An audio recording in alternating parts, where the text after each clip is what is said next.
Late Night Late Lake Night Show, Lake we Show. back. It's Kwame, it's Jody Joe, it is Ricky here with y'all.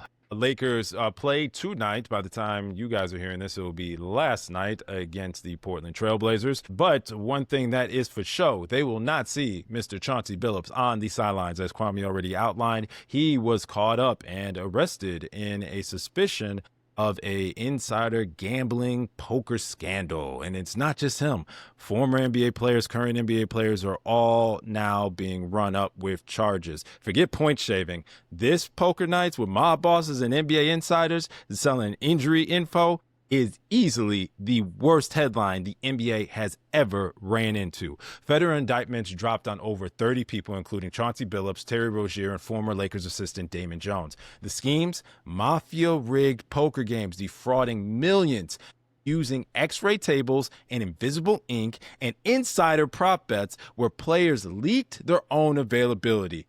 ESPN calls it the insider trading saga of the NBA. Mm. How does this impact the Lakers? Well, like we said, Damon Jones is a former Los Angeles Lakers assistant, and he allegedly shared LeBron's availability with people that led to bets on the Lakers to lose. The Mafia families, the Bonanos, the Gambinos, the Giovannis, the Lucheses, every name that you can think of at Maggiano's is on this list. And man, it is nasty. Jody, I'm going to kick it to you first. Does this whole scandal light a flame to sports betting in America, or is this just one of those burning buildings and car accidents that you'll continue to drive past and be like, oh, that's crazy? It's a big burning building that you're gonna drive past, but it's a spectacle, and you probably ain't gonna never forget it. And I feel like as time goes on, we'll just get remnants and remnants of whatever the real plot here or play is going on. Because I'm thinking it's either like one or two things. Like either Chauncey Billups is a real scumbag and he was like out here scamming guys that he played with, guys that he knew that he knew had money that was able to be taken, or Chauncey ended up getting in the hole really, really bad Yeah. with some bad guys, and they was like, we're gonna make you do this, or we're gonna hurt you, hurt your loved ones, or fuck up what you got and what you got going on in some way, shape, or form, however the hell that is. You know what I'm saying? So who really knows? And honestly, we'll probably never know the truth, nothing but true urban legends, because usually those types of stories don't come out until well after the fact, until some people have gone away in one way or another, whether they're in jail or they're like super, super old, or they passed away under questionable circumstances. Mm. Cause and it sounds crazy, but we're talking about the mafia, you know what I'm saying? We're talking about large sums of money. And I'll just say this, I love playing poker. And so when you're playing poker and you are playing for large sums of money, people who have millions upon millions of dollars, you only can go to certain places that can carry that type of money, assuming you were able to win, or you know what I mean? Correct. Yep. Yep. Only certain types of people are able to do those types of things. You know what I'm saying? Only certain types of people and organizations can have access to that type of stuff. And so it's definitely some shady shit going on. And it's one of those things where it's just like, man, how do you put the toothpaste back in the tube? Because you can't take away sports gambling now that you've made it legal, because there's way too much money to be made. And the people that own the sports gambling companies not about to get a taste of infinite growth, because people will always gamble and just take it away because somebody got caught doing whatever, or some player, because Terry Rozier he's the rank and file at NBA. You know what I'm saying? Right. It's Right. like in theory, Terry Rozier betting or rigging a game is probably not even gonna it's not even gonna be of that great consequence, because nobody's focused on Charlotte Hornets games or Heat games when he was a very, very important player, to the point where you're like millions of eyes are watching him. You know what I'm saying? Whereas, like, if you put it back 20 years ago when the Lakers and the Kings were going through the series, and then Tim Donaghy got caught up in his whole scandal, that was a burning building, that was a big ass spectacle. But we kept driving past, didn't we? We was just like, Yep. okay, well, it may Right. or may be some here, may not be. Something was ugly, but hey, the season's starting and the Pistons are good now. Like, Right, right. Look at this over here. so it was just one of those things where I just think it's gonna be something akin to that. And you're never gonna stop poker players, people from playing poker. That's never gonna happen. And you can't get organized crime out of poker. That's why you ain't see no organized crime members perp walked. But you seen Chauncey Billups in a clutch hoodie. You seen what's his name? Terry Rozier in a Charlotte in a Hornets hoodie. But you ain't see one of these organized because they tied in and they like, all right, whatever, will, but you not about to walk him out in front of the world. And you know what I'm saying? So they're obviously tied in to people that we not. And we got they going Chauncey Billups already has a checker pass. So they're gonna definitely perp walk his ass out there because he got some crazy stuff that was attached to his name years and years past. And then Terry Rozier is connected with Rick Pitino. So they were like the lowest perfect hanging fruit. You know what I'm saying? And that's gonna always be the case because these are young basketball players with money. So it's unfortunate, but Damon Jones, he not the only one. And I would imagine if there is a big conspiracy, like if there really is, which I'm certain there is, but if something like that were to happen, it would never get out unless there was a whistleblower, unless there was somebody who was willing to put their lives on the line because there's too much money at stake. So let's say, just for the sake of argument, insert player name here, biggest player you can think of. It could be LeBron, it could be Steph, it could be AD, it could be Luca, it could be Wimby. You know what I'm saying?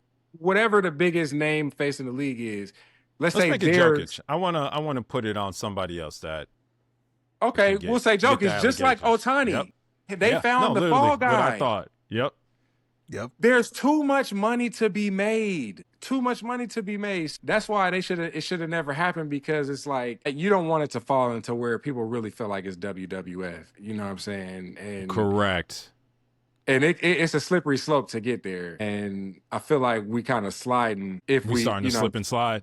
yeah. No, great points all around, Jody. It's uncharted territory if you're a bettor, and this is part of your excitement of sports, and sports gambling is integrated now into especially the NBA. They're partners, right? They have different promotions that they run directly with these sports betting apps. My thought is, what is that relationship going to look like? Do I think it's going to completely go away? Absolutely not. Now, are they going to be a little bit more selective of how they talk about their relationships with these institutions? Yeah, I think you now have a perception of your league that is saying, hey, at every level, now we have seen some type of cheating. Oh, yeah, this is on the back of a huge scandal with an owner paying a player under the table, allegedly, to join his franchise and not fulfill any of the duties for his endorsement deal.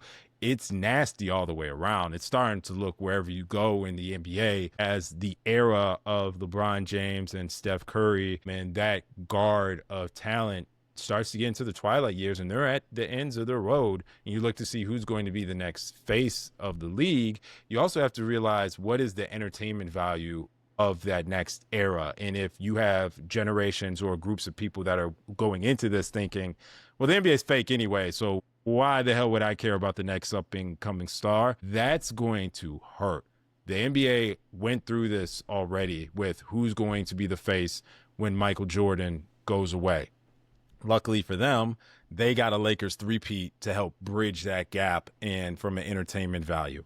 I wouldn't be surprised if you start, I'm not saying that the NBA is orchestrating all this, but I would not be surprised if you start seeing like the bigger name franchises over these next couple of years having the most success, and that may be to persuade the public opinion on how good the sport currently is. A New York Knicks in the NBA Finals, a lot of people stopped talking about the NBA and gambling and how it's rigged. A Lakers Knicks Finals with Luka Doncic and a New York franchise that hasn't seen the finals since the 80s, the 70s.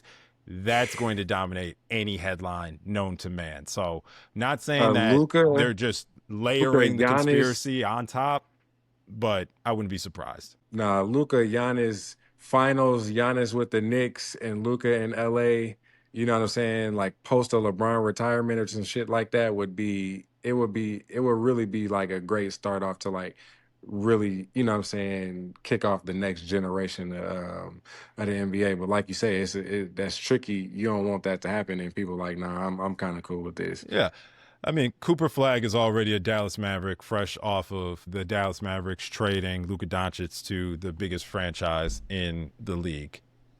Derrick Rose went to the Chicago Bulls. LeBron James went to the Cleveland Cavaliers, their home court teams. Patrick Ewing is allegedly went to the New York Knicks in a frozen envelope scandal. Michael Jordan left the NBA for a year and a half to go pursue baseball. There's a lot of stuff, man, that you look at the history of the sport, there's ties to some darker things, and not like scary dark, but there's a lot of dirtiness, man. These Gambinos, Giovannis, you probably asked some of their circles, they got the NBA in their pocket. I think this is 100%. just an example of that here. But hey, that's the life we live in. This is America, right? This is the land of the free, home of the scammers and credit card swipers. So if you're not cheating, you're not trying. If you're not denying and multiplying your money, why are you even here? That's the business of growing, the business of corporate greed, and honestly, the business of just being able to get it how you live. You got your Tim Donahues of the world, your Terry Roziers, all the way to what you got in the White House. So pick your poison of what you want to do and how far you're willing to go to do it. So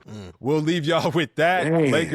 Lakers got a game tonight against the Portland Trailblazers in the new statement jerseys. We'll take our first look at that. We are excited to see how Austin Reeves and DeAndre Ayton follow up on their strong performances. No Gabe Vincent, no Luka Doncic, no LeBron James, but we will be here with y'all every step of the way, checking in with y'all next week. Maybe Jody got some time for me later on this week and we can chop it up, but that'll do it for this episode of the Late Night Lake Show podcast. Appreciate y'all rocking with us. For Kwame, for Jody, and Ricky, and Brendan in the back, we out. Peace.